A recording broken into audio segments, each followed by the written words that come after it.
What was it like to be in that massive crowd? You asked me excellent question. It was great feeling. I have a lot of respect for them. But that little punk, Brian Blair, another little fag, worse than Michael Jackson, I can break his fucking back, make him humble, and then fuck his ass. You were a professional. A professional. Suplex him, put him in the camel clutch, break his back, and then fuck his ass, make him humble to he respect our shit. You was lucky, punk. I didn't break your back to fuck your ass, make you humble. I never respect the gay. I never respect the fag. You are worse than Hulk Hogan. And besides that, everything was great. The less said about that, the better, probably. Welcome to the show. We've got news from SmackDown before we get into the main event.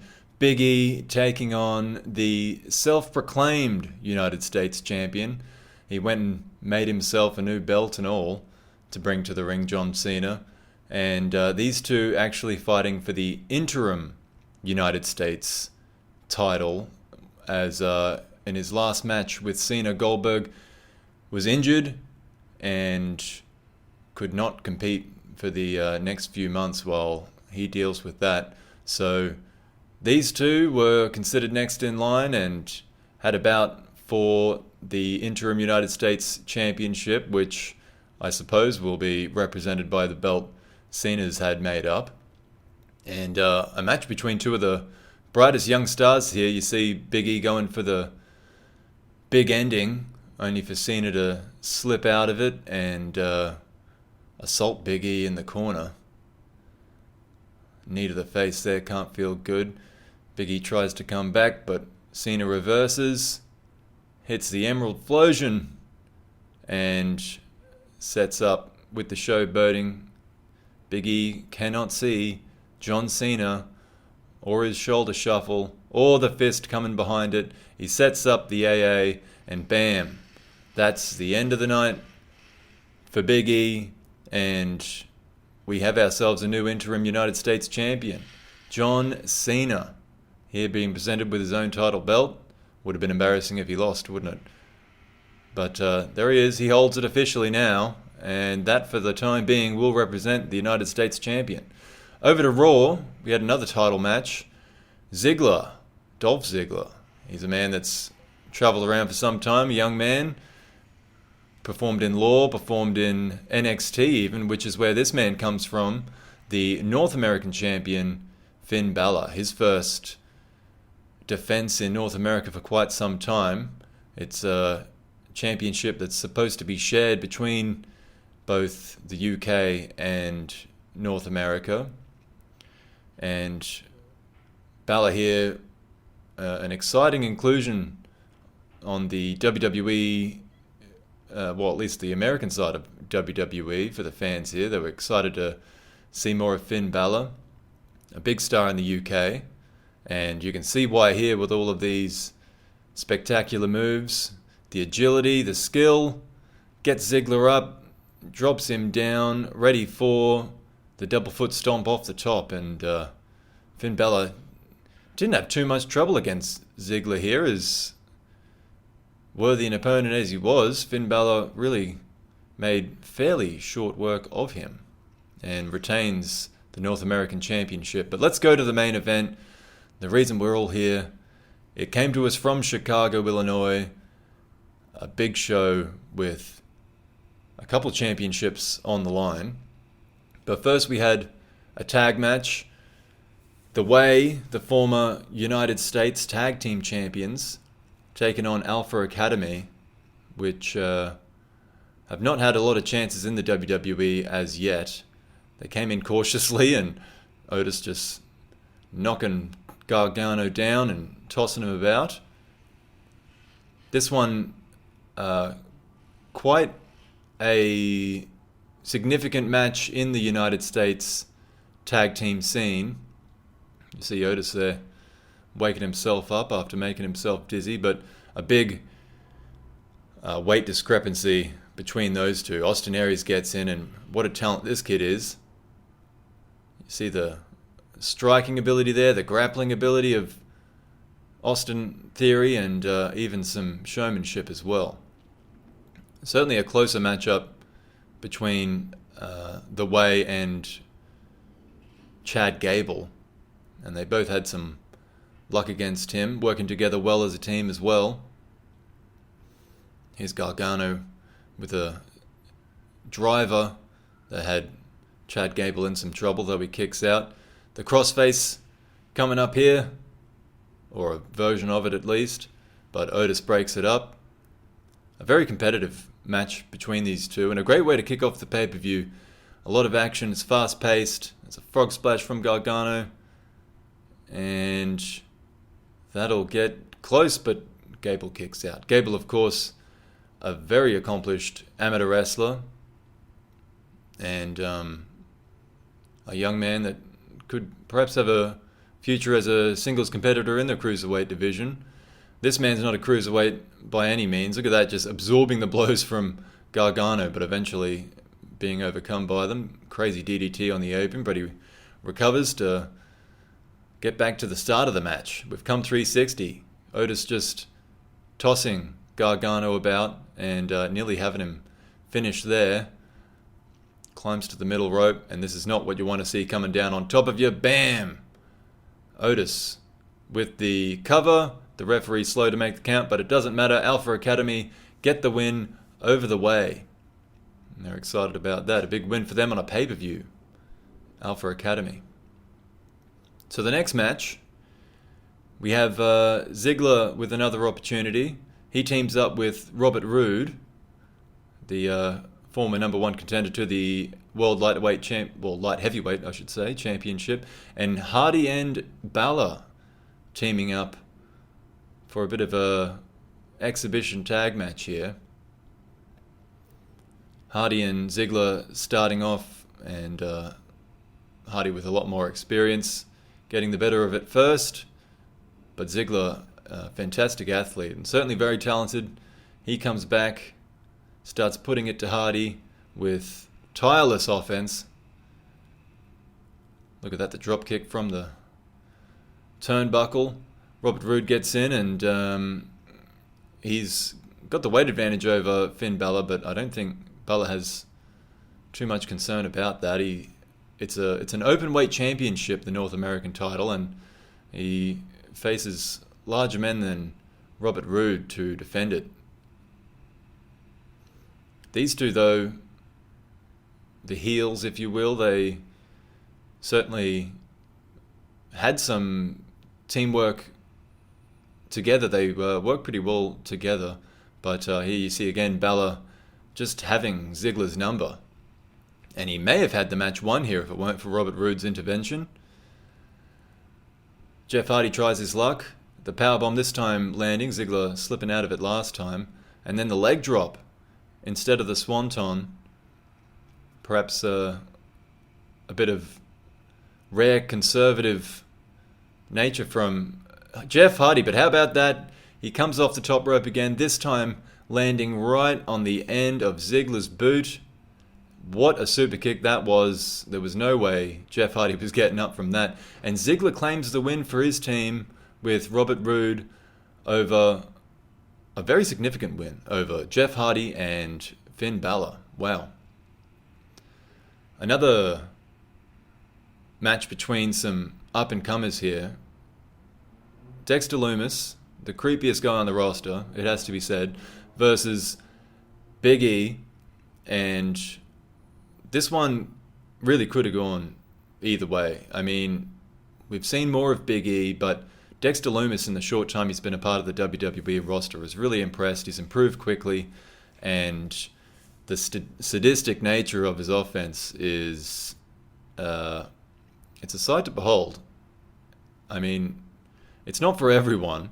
It's certainly not necessarily winning him fans at a quick pace, but it is getting him quite far in matches. He has strung a couple wins together on the weekly shows, and this here an opportunity, of course. Big E just challenging for the United States Championship, so a win here over Big E would be a big step in that direction if that's how he chooses to advance his career. But back and forth. He goes here for the head and arm choke standing, but Big E had it scouted. Goes again for the big splash on the ground. All that 300-something pounds coming down on the torso of Loomis, but he's able to kick out and fight back. Powerful man himself, and here you see him signaling for the head and arm choke. He's got Big E down, but those knees from behind into the spine of Loomis manages to break the hold. You see here, though, the fight just going back and forth, and this may be more to do with Loomis than Big E, because the man's close to indestructible. He really doesn't seem to register any pain. He doesn't really seem to get tired, does Dexter Loomis. But his offense and his defense certainly could use some sharpening, and you can see there the Big E, big ending, landing and finishing Dexter Loomis. It took it out of him, but he got the win, Big E, and will stay ahead of him on the rankings. The next match was a tag team match.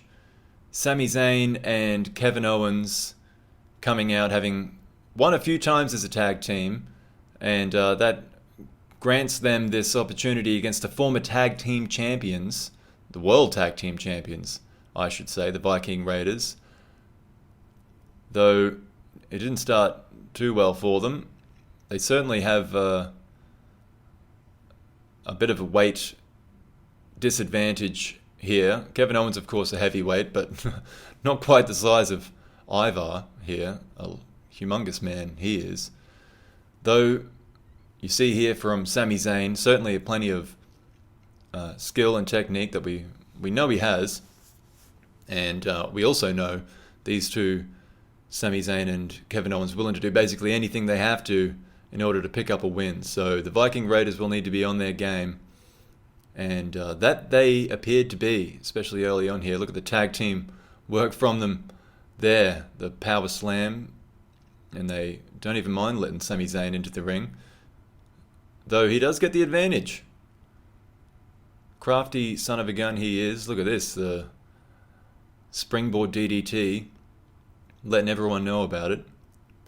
But this is a big opportunity, well, for both teams, but for the Viking Raiders, it's an opportunity to bounce straight back into that world title picture, having lost to the APA, the new member of the APA, of course, Kane. After Farouk had been away a while, he's found this unusual man, Kane, very large man. We don't know much more about him, but they claim the tag team titles, and the Viking Raiders, of course, want to get straight back there. Now, some real strength here shown by Kevin Owens, although it fails him on the second attempt there, and the power slam coming back the other way kind of felt good. It was, in fairness, mostly the Viking Raiders. Crazy backdrop there in this match. Though, good counter from Sami Zayn. I mean, that's all you can say is they did cut off the Viking Raiders pretty well at times when they were starting to get things going. But the power, the ability of these two Vikings proving a bit too much for Zayn and Owens. Look at this, another huge tag team move. The spinning wheel kick from Ivar. I think that's Ivar. And then the driver there while Eric takes care of Kevin Owens and makes sure of the victory for the Viking Raiders. Perhaps putting them straight back into the world title picture. That's certainly their hope. The next match was the co-main event for the Intercontinental Championship. Shinsuke Nakamura against Razor Ramon. This match has been coming for a long time. It was months ago at this point that Shinsuke managed to pick up a win over Razor Ramon in a tag team match. Razor said that that didn't qualify him for a title match, and he's technically correct, although I think you'll find a champion of a different demeanor or pride might want to prove a point. Razor, not so much. Kind of happy to make the defenses where he has to and pick up the paychecks along the way as he travels the world as the Intercontinental Champion. He did have a lot of trouble with Shinsuke's striking early on in this, but X-Pac, you saw there jumping in and causing enough of a distraction to allow Razor to take back over for some time. The kicks from Nakamura, they can't feel good, straight into the solar plexus of Razor Ramon, and then lands an elbow to the same spot while X-Pac does everything he can on the outside to make a difference for his clique friend. Razor, though, I mean, really should be capable of doing this on his own. Very talented wrestler, just kind of sometimes a bit lazy. Sometimes with moves like this. And this. Oh, and the spinning elbow. And that could be it here. Connected perfectly, but Shinsuke Nakamura, tough as they come. Now, where's Razor goes for the Razor's Edge. Nakamura fights out of it and hits the Kinshasa, though it was maybe not connected with, or I think actually the ropes absorbed some of the blow for Razor. He was able to kick out. Shinsuke continued his assault. I think at this point, X-Pac had... Oh no, he's still there. I was going to say I thought he was ejected. But no, he's still there. Razor manages to dodge the Kinshasa that Shinsuke had lined up a little bit better. Gets him up for the Razor's Edge. Swivels to hit it right in the middle of the ring. And that's all for this one. Razor was able to retain the Intercontinental title over a fearsome challenger. But you look at that, he plays like it was easy, as he so often does. Takes his championship belt. And I think back in the dressing room, it'll be a little bit of a different story. You'll realize that was a real close one. And I think, unfortunately for Nakamura, he's probably going to refuse to fight him ever again, as long as he can. So, to the main event and the World Cruiserweight Championship. Eddie Guerrero defending against a bright new star in Swerve Strickland. Eddie Guerrero's championship reign at this point, nearly 2 years. It's been an incredible run, and it's very exciting to see someone like Swerve come along. You see with these incredible moves. Look at this, some lucha for the luchador, showing he can do anything Eddie can do. But when a new challenger like this shows up, it's exciting for the fans. Eddie Guerrero doesn't necessarily attempt to endear himself to any fans, but he certainly has them for his incredible technique, as you can see there, and his ability to win, just as simple as that. One of the best wrestlers in the world, and all the offensive options he's got at his disposal. Though, if anyone can match him for the amount of moves they have, it might be Swerve. Look at that. And that's the one that finished the number one contender match against Ricochet, but Eddie Guerrero finds a way out of it, perhaps having done more research than he would let on. There's a counter here. Swerve going for sliced bread in it. Going back the other way.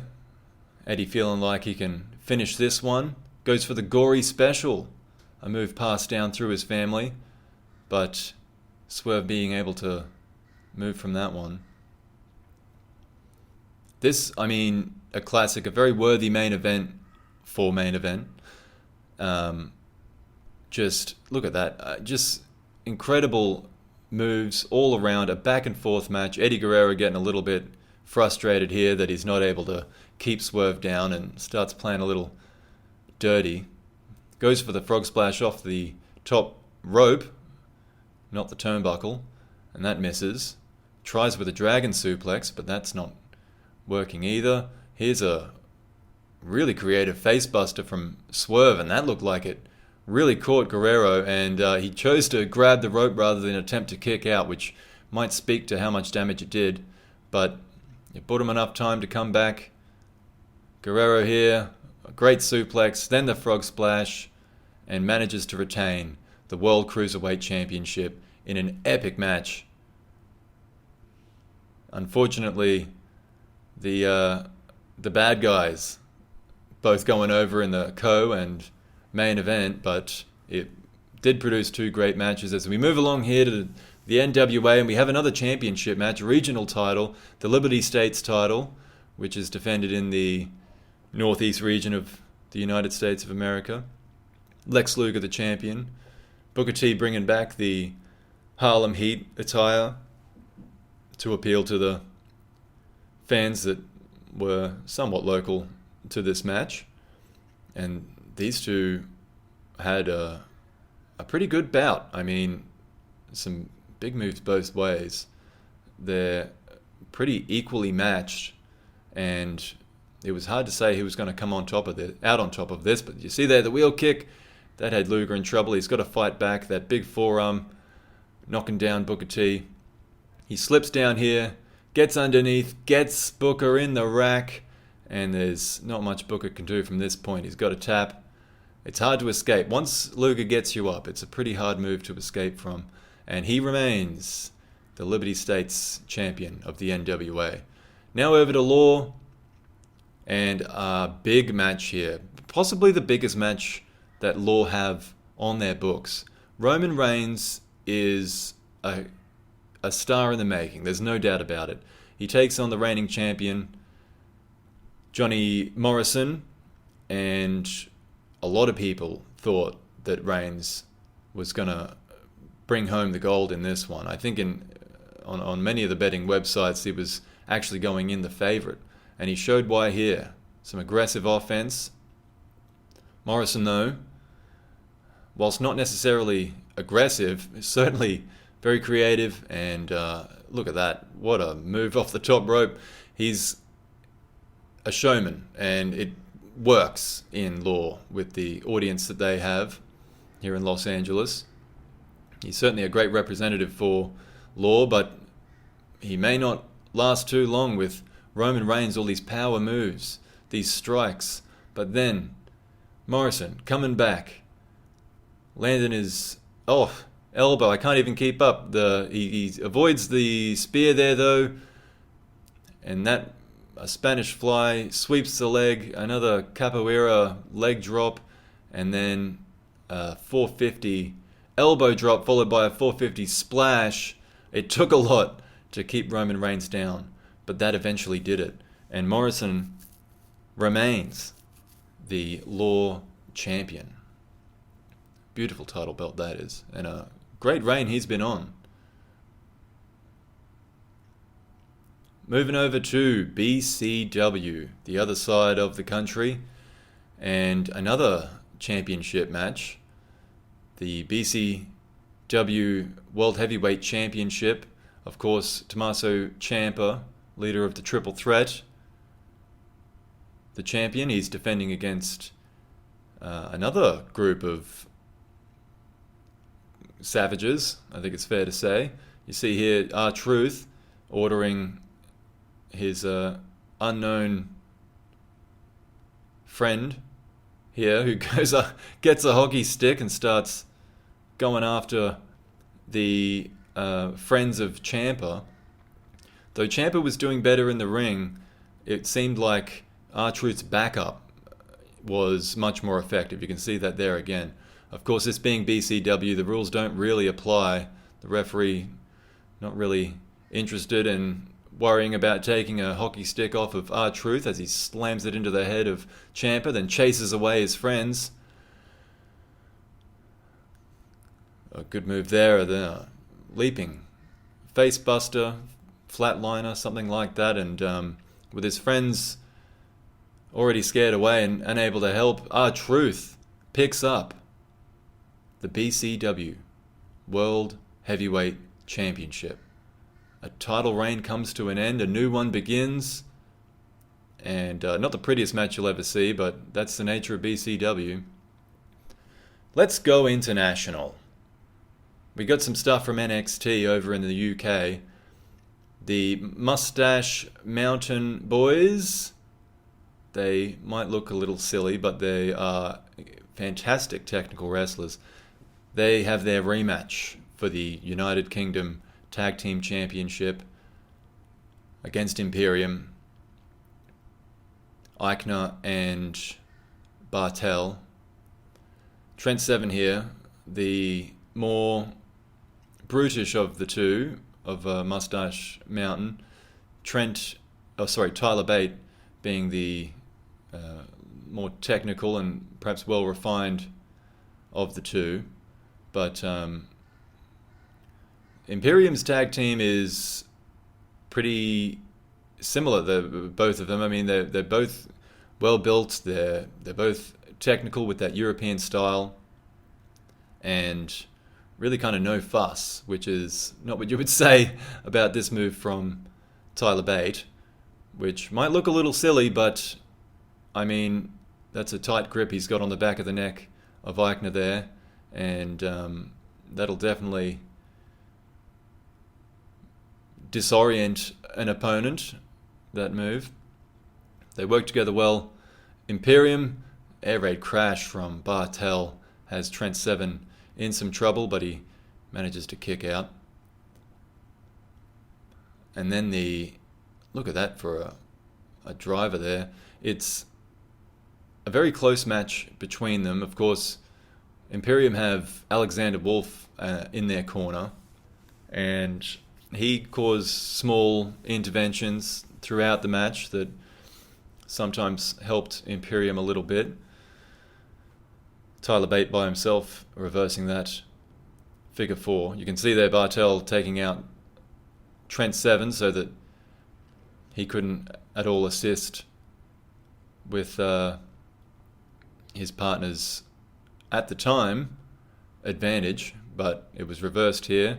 Then Eichner just taken Seven out again right before a tag, keeping Tyler Bate in the match, and once again Bartel just ahead of it and keeping Trent Seven out of the ring. They retain the titles, Imperium, despite having some rather underhanded tactics in doing so. But last move is over to Japan, to PWJ, and a very exciting star in Io Shirai, taking on the PWJ Women's World Champion Asuka, and this was set to be a fantastic match. These two absolutely at the top of women's wrestling, and that PWJ Championship, it's sometimes a little forgotten about, really just kind of being tucked away there in Japan while we mostly focus on the American scene. But as far as women's wrestling goes, I mean, look at this. These two are absolutely nuts and full of talent. Asuka with the spinning back kick to the midsection there, and then the running strike to the head. Asuka being the reigning champion for quite some time in the PWJ. But she's getting on in years a little bit now. Io Shirai's a good 10 years on her in youth. Misses at the moonsault there. Back and forth match this was. Look at the technique from Asuka here. Hasn't slowed down a touch. Gets that rear naked choke and has Io Shirai really fighting. It looked like it was going to be over for a moment, but it does it reversed eventually. Io Shirai, oh wow, what a German suplex there. She has faced and lost to Asuka before for the title, but in promos before this match really spoke of her chances highly and lands the moonsault there. That could be it. We have a new PWJ Women's World Champion, Io Shirai. What a win, what a star Io Shirai is. Looking forward to seeing more from her. That's the end of this show. Thank you very much for listening and watching. Until next time, have a good one. No bloopers, sorry.